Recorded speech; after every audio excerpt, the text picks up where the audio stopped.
Hi all, എല്ലാവരും എങ്ങനെ ഇരിക്കുകയാണ്? സേഫ് ആയിട്ടിരിക്കുക. കോവിഡ് ഇപ്പോൾ സ്പ്രെഡായിട്ട് വരുന്ന ന്യൂസിൽ കണ്ടായിരുന്നു. സോ എല്ലാവരും സേഫ് ആയിട്ടിരിക്കാൻ ശ്രമിക്കുക. സോ നിങ്ങൾ എന്നെ കണ്ടിട്ട് ഏതാണ്ട് ഒരു 2-3 മാസമായി. കുറച്ച് ഷോർട്ട് വീഡിയോസ് ആണ് ഞാൻ ചാനലിൽ അപ്ലോഡ് ചെയ്തുകൊണ്ടിരുന്നത്. ഒരു ലോങ് വീഡിയോ ആയാലോ എന്ന് എനിക്ക് തോന്നി. കേരള ട്രിപ്പ് പോയായിരുന്നു, കൊച്ചി, കോഴിക്കോട്, വയനാടായിട്ട്. ശരിക്കും ഈ ഒരു യാത്ര എന്ന് പറയുന്നത് എനിക്കൊരു അൺഫോർഗട്ടബിൾ ആയിട്ടുള്ള മെമ്മറി ആയിരുന്നു. ആ വീഡിയോസ് ആണ് ഞാൻ നിങ്ങൾക്ക് കാണിക്കാൻ പോകുന്നത്. നിങ്ങൾക്ക് അത് ഇഷ്ടപ്പെട്ടുവോ എന്ന് എനിക്കറിയത്തില്ല, പക്ഷെ എൻ്റെ ഒരു സന്തോഷം നിങ്ങൾക്ക് ഷെയർ ചെയ്യണമെന്ന് എനിക്ക് തോന്നി. അതാണ് എൻ്റെ ട്രാവൽ വ്ലോഗ് എന്ന് പറയുന്നത്. പാർട്ട് 1, പാർട്ട് 2, പാർട്ട് 3 ആയിട്ട് ഞാൻ അപ്ലോഡ് ചെയ്യുന്നതായിരിക്കും. കൊച്ചിയിലെ വിശേഷങ്ങളാണ് ഈ വീഡിയോയിൽ കാണിക്കാൻ പോകുന്നത്. വരും നമുക്ക് ആ വീഡിയോയിലേക്ക് പോവാം. ഇഷ്ടപ്പെട്ടെങ്കിൽ സപ്പോർട്ട് ചെയ്യാം.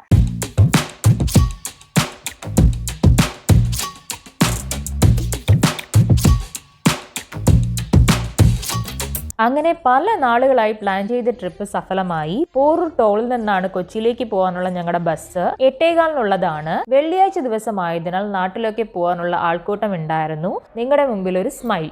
അങ്ങനെ കറക്റ്റ് സമയത്തിന് തന്നെ ബസ് എത്തി. ഇതാണ് ഞങ്ങൾ പോയ ബസ്, PSK ട്രാവൽസ്. ഓൾവോ ബസ്സാണ്. ശരിക്കും നല്ല കംഫർട്ടബിൾ ആയിരുന്നു സീറ്റ്സ് ഒക്കെ. ബ്ലാങ്കറ്റും അവർ പ്രൊവൈഡ് ചെയ്തു. എനിക്ക് ഒരുപാട് ഇഷ്ടപ്പെട്ടു. ആൾക്കാരൊക്കെ കയറിയതിന് ശേഷം അവർ ലൈറ്റ് അണച്ചു. ഉറക്കത്തിലാണ്ടു ഞങ്ങൾ. രാവിലെ 8:40 വൈറ്റിലെത്തി. ലാസ്റ്റ് സ്റ്റോപ്പായിരുന്നു. ഇതാണ് ഞങ്ങൾ വന്ന ബസ്. ഇന്നലെ രാത്രി കയറാനുള്ള തിരക്ക് കാരണം വീഡിയോ എടുക്കാൻ കഴിഞ്ഞില്ല. Finally we are in Kochi. Melakkoda bridge പോണത് നിങ്ങൾക്ക് കാണാം. അങ്ങനെ എത്തിയതിൻ്റെ സന്തോഷം പ്രമാണിച്ച് ഞാനും ചേട്ടനും നിങ്ങളുടെ മുമ്പിൽ. ബസ് ഇറങ്ങിയ തൊട്ടടുത്ത് തന്നെ കേരള ലോട്ടറി ഷോപ്പ് കണ്ടു. ബമ്പർ ലോട്ടറി ഉണ്ടായിരുന്നില്ല, ദിവസക്കുലുക്കാണ്. ഒന്ന് ഫ്രഷ് ഉന്മേഷത്തിന് വേണ്ടി ചായ കുടിക്കാൻ അടുത്ത കടയിൽ കയറി. ഞാൻ ചായയും ചേട്ടൻ കട്ടനും കുടിച്ചു. അത് കഴിഞ്ഞ് ഈ വഴിയിലൂടെ നടന്ന് ഓട്ടോ കയറാൻ പോയി. ഓട്ടോ കയറി പോവാണ് ജോസ് ജംഗ്ഷൻ എന്ന സ്ഥലത്ത്. ഞങ്ങൾ ബുക്ക് ചെയ്ത ഹോട്ടൽ അവിടെയാണ് ഉള്ളത്. വൈറ്റിലയിൽ നിന്ന് 4 കിലോമീറ്റർ ആണ് അങ്ങോട്ട് പോകാനുള്ള ഡിസ്റ്റൻസ്. ജോസ് ജംഗ്ഷൻ എത്തി. മേലെ മെട്രോ ട്രാക്ക് കാണാം. ഇതാണ് ഞങ്ങൾ ബുക്ക് ചെയ്ത ഹോട്ടൽ. മുമ്പിലായി റെസ്റ്റോറന്റ് ഉണ്ട്. പേര് ടൗൺ ബ്രിഡ്ജ് എന്നാണ്. നടന്നകത്ത് ചെല്ലുകയാണ്. റിസപ്ഷനിൽ ചേട്ടൻ ചെക്ക് ഇൻ ചെയ്യുന്നു. ഞങ്ങൾ പോയപ്പോൾ തന്നെ ലോണിൽ കുറച്ച് തിരക്ക് അനുഭവപ്പെട്ടു. ലിഫ്റ്റിലേക്ക് കയറി. 3rd ഫ്ലോറിലായിരുന്നു room. വാവ്, നടന്നു പോകുന്ന വഴി തന്നെ നല്ല സെറ്റപ്പ് ആയിട്ടുണ്ട്. അങ്ങനെ റൂമിലെത്തി. കാർഡ് ഇട്ട് ഓപ്പൺ ചെയ്യുകയാണ് ഹസ്ബൻഡ്. വാവ്, ശരിക്കും നോ വേർഡ്സ്. കിഡിലം റൂം. നല്ല ക്ലീൻ ആയിട്ടുണ്ടായിരുന്നു.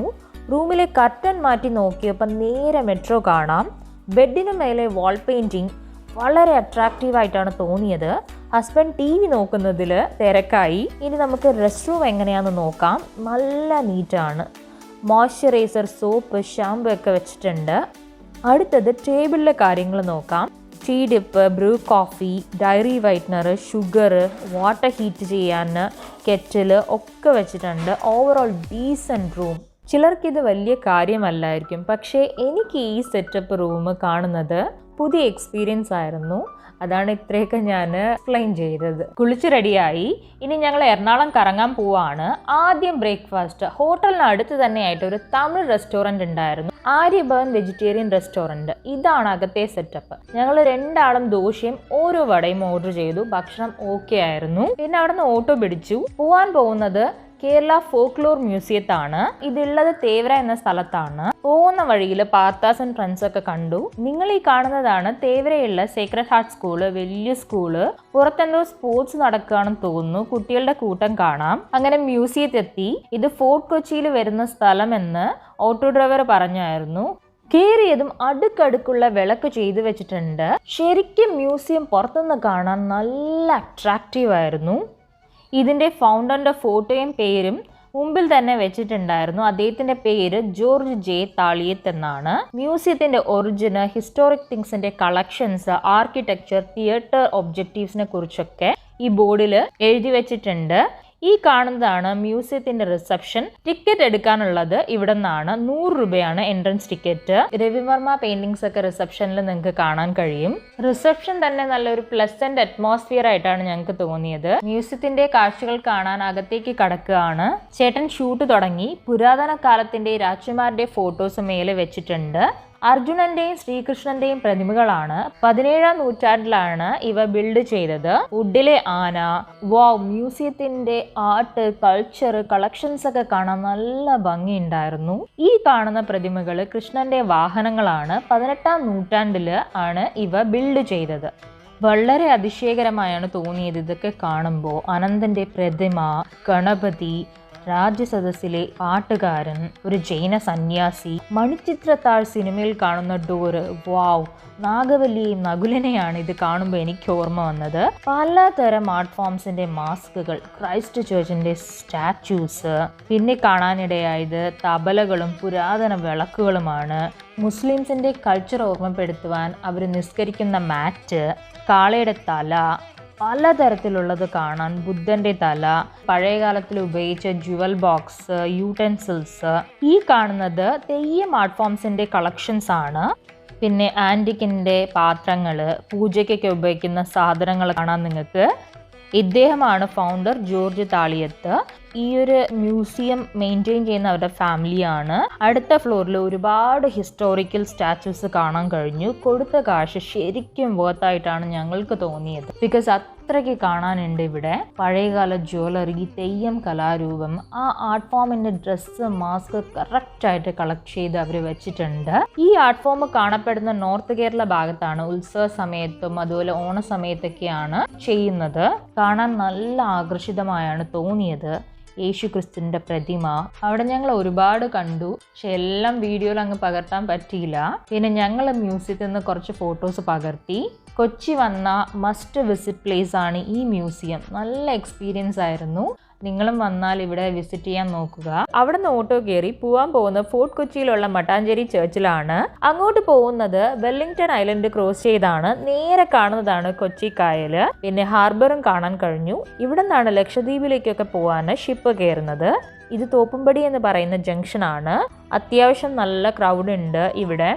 ഈ പോകുന്ന വഴി തിരുവനന്തപുരത്തെ ബീച്ച് റോഡാണ് എനിക്ക് റിസംബ്ലൻസ് ആയിട്ട് തോന്നിയത്. അങ്ങനെ ബിഗ് ബിയും പുലിമുരുകനും ഷൂട്ടിംഗ് നടന്ന് പരിസരവും വീടൊക്കെ ഓട്ടോ ചേട്ടൻ കാണിച്ചു തന്നു. കാണാൻ നല്ല രസമുണ്ടായിരുന്നു ആ സ്ഥലങ്ങളൊക്കെ. ഫൈനലി മട്ടാഞ്ചേരി ചേർച്ച് എത്തി. എന്തു പറയാനാണ്, അൺഫോർച്ചുനേറ്റ്ലി അടച്ചിരുന്നു. വന്നത് പ്രമാണിച്ച് 2 ഫോട്ടോ എടുത്ത് സമാധാനപ്പെട്ടു. അവിടെ നിന്ന് ഓട്ടോ കയറി പോകുന്നത് മട്ടാഞ്ചേരി പാലസിലേക്കാണ്. ഈ കാണുന്നത് പാലസിലേക്ക് പോകാനുള്ള റോഡ്.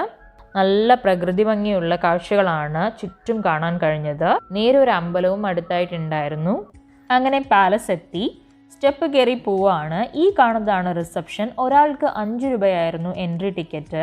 ശരിക്കും ഷോക്കായിട്ടാണ് തോന്നിയത്. വളരെ തുച്ഛമായ എൻട്രി ഫീ. അകത്തേക്ക് കടന്നത് ഒരു പല്ലക്ക് കണ്ടു. ഇവിടെ കുറേയൊക്കെ റെസ്ട്രിക്ഷൻ ഉണ്ടായിരുന്നു ഫോട്ടോസൊക്കെ എടുക്കാൻ. എന്നാലും ഞാൻ കുറച്ചൊക്കെ പകർത്തി. ഈ കാണുന്നത് 19-ാം നൂറ്റാണ്ടിൽ കൊച്ചിയിൽ ഉപയോഗിച്ചിരുന്ന സ്റ്റാമ്പുകളാണ്. ആ കാലഘട്ടത്തിൽ ട്രേഡ് റിലേഷൻസിനൊക്കെ ഉപയോഗിച്ചിരുന്ന കടൽ മാപ്പ് കണ്ടു. പഴയകാല നാണയങ്ങൾ. ഫോക്ലോർ മ്യൂസിയം നോക്കുമ്പോൾ ഹിസ്റ്ററി തിങ്സും കളക്ഷൻസും കുറവായിട്ടാണ് എനിക്ക് തോന്നിയത് ഇവിടെ. കൊച്ചിയുടെ ഒറിജിനും റോയൽ ഫാമിലി എങ്ങനെ ഉണ്ടായിരുന്നു എന്ന് ബോർഡിൽ എഴുതി വെച്ചിട്ടുണ്ട്. ഇംഗ്ലീഷും മലയാളത്തിലുമായി. ഒരു ബാൽക്കണി കാണാൻ കഴിഞ്ഞു. അതിൻ്റെ അടുത്തായിട്ട് സ്റ്റാഫ്സിൻ്റെ ചെറിയൊരു ഓഫീസ് റൂമും ഉണ്ടായിരുന്നു. ഇൻഡിപെൻഡൻസിന് ശേഷമുള്ള കൊച്ചിയെക്കുറിച്ചുള്ള കുറിപ്പ് എഴുതി വെച്ചിരിക്കുകയാണ്. പിന്നെ കൊച്ചിയിലെ സ്ത്രീകൾ എങ്ങനെയായിരുന്നു എന്നും ഇദ്ദേഹമാണ് ആ നൂറ്റാണ്ടിൽ ഉണ്ടായിരുന്ന രാജാവ്. ഈ ബോർഡിൽ കണ്ടത് കൊച്ചിയിലുണ്ടായിരുന്ന ബ്രിട്ടീഷ് റൂളിനെ കുറിച്ചാണ്. അടുത്തത് ആ കാലഘട്ടത്തിൽ ഉപയോഗിച്ചിരുന്ന വെപ്പൻസ് ആണ്. പിന്നെ ചെമ്പിലെ ഭരണികളും തടിയിലെ ബോക്സസ് ഒക്കെ കാണാൻ കഴിഞ്ഞു. അവിടെ നിന്ന് അവസാനമായി ഒരു ഫോട്ടോവും പകർത്തി. ഓവറോൾ മട്ടാഞ്ചേരി പാലസ് വിസിറ്റ് ചെയ്യാൻ ഓക്കെ ആണ്. പാലസിന്റെ ബാക്ക് ഗേറ്റ് ഇറങ്ങുമ്പോൾ കാണുന്നത് ജ്യൂസ് ടൗൺ ആണ്. ഇപ്പോൾ ജ്യൂസ് ആരും തന്നെ ഇല്ല. കേരള ഗവൺമെന്റ് അവരുടെ ആ കൾച്ചർ ഓർക്കാൻ വേണ്ടിയിട്ട് ടൂറിസത്തിന്റെ ഭാഗമായി മെയിൻറ്റെയിൻ ചെയ്യാണ്. ശരിക്കും നല്ല വൃത്തിയുള്ള റോഡ്. ഇതൊരു ഹാൻഡിക്രാഫ്റ്റ് ഷോപ്പാണ്. മേലെ കാണുന്നത് ജ്യൂസിന്റെ റിലീജിയന്റെ സിമ്പിളാണ്. പോകുന്ന വഴിയിൽ ജിഞ്ചർ ഹൗസ് മ്യൂസിയം ഹോട്ടൽ കാണാൻ കഴിഞ്ഞു. ഞങ്ങൾ അകത്ത് കയറാൻ നിന്നില്ല. ഇതൊരു റെസ്റ്റോ ബാറാണ്. ഞങ്ങൾ നടക്കുകയാണ്. ശരിക്കും വേറിട്ട എക്സ്പീരിയൻസ് ആയിട്ടാണ് ഇവിടെ വന്നപ്പോൾ തോന്നിയത്. ഏതോ ഒരു നാട്ടിൽ നിൽക്കുകയാണ്, ഇന്ത്യ അല്ലാണ്ട്. അങ്ങനെയാണ് എനിക്ക് ഫീൽ ചെയ്തത്. ഇത് ഒരു ഹാൻഡിക്രാഫ്റ്റ് ഷോപ്പാണ്. കേരള ഗവൺമെന്റ് കോൺട്രാക്ട് കൊടുത്തിരിക്കുകയാണ് ഇവിടെ ബിസിനസ് ചെയ്യാൻ ആൾക്കാർക്ക്. ഒരു പഴയ വീട് കാണാൻ കഴിഞ്ഞു. കാണാൻ അട്രാക്റ്റീവ് ആയിരുന്നു. ഇവിടെ ഹാൻഡിക്രാഫ്റ്റ് ഷോപ്പാണ് കൂടുതലായി കാണാൻ കഴിഞ്ഞത്. നേരെ കാണുന്നതാണ് സിനോഗ്, ജൂതപ്പള്ളി. ഞങ്ങൾ പോയത് ശനിയാഴ്ച ആയതുകൊണ്ട് അടച്ചിരുന്നു, പോകാൻ പറ്റിയില്ല. അവിടുത്തെ ഒരു ആർട്ട് കഫേയിലേക്ക് ഞങ്ങൾ പോയി. പലതരം ഡിസൈനായിട്ട് ആനകളും യേശുവിൻ്റെ പ്രതിമ, ബുദ്ധൻ്റെ പ്രതിമ ചെയ്തു വെച്ചിരുന്നു. കാണാൻ നല്ല ഭംഗിയുണ്ടായിരുന്നു. ഇവിടെ ഞങ്ങൾ ചോദിച്ചപ്പോഴേക്ക് ജ്യൂസ് എല്ലാവരും ഇസ്രയേലിലേക്ക് പോയി. അവസാനമായ ഒരു അമ്മൂമ്മ ഉണ്ടായിരുന്നു. 2-3 മാസം മുമ്പ് മരണപ്പെട്ടു എന്നാണ് പറഞ്ഞത്.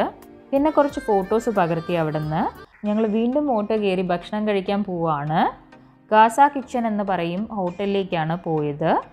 ഇവിടെ ഫുഡ് നന്നായിരിക്കും എന്ന റിവ്യൂ ഗൂഗിളിൽ നോക്കിയായിരുന്നു, അതാണ് വന്നത്. ഇത് പുറത്തെ സെറ്റപ്പാണ്. ഒരു വെള്ളത്തിൽ വാട്ടർ മെല്ലും പൈനാപ്പിളും വെച്ചിട്ടുണ്ട്. പിന്നെ മെനൂസൊക്കെ ബ്ലാക്ക് ബോർഡിലുണ്ട്. വ്യത്യസ്തമായി തോന്നിയത് ഫോട്ടോസാണ്. മേ ബി ഇവിടെ വന്ന് കഴിച്ചവരുടെ ഫോട്ടോസ് ആയിരിക്കണം. ഇത് അകത്തെ സെറ്റപ്പാണ്. രണ്ടാളും നല്ല ടയേർഡ്. ഞാൻ ഓർഡർ ചെയ്ത് ചിക്കൻ ചട്ടിച്ചോറാണ്.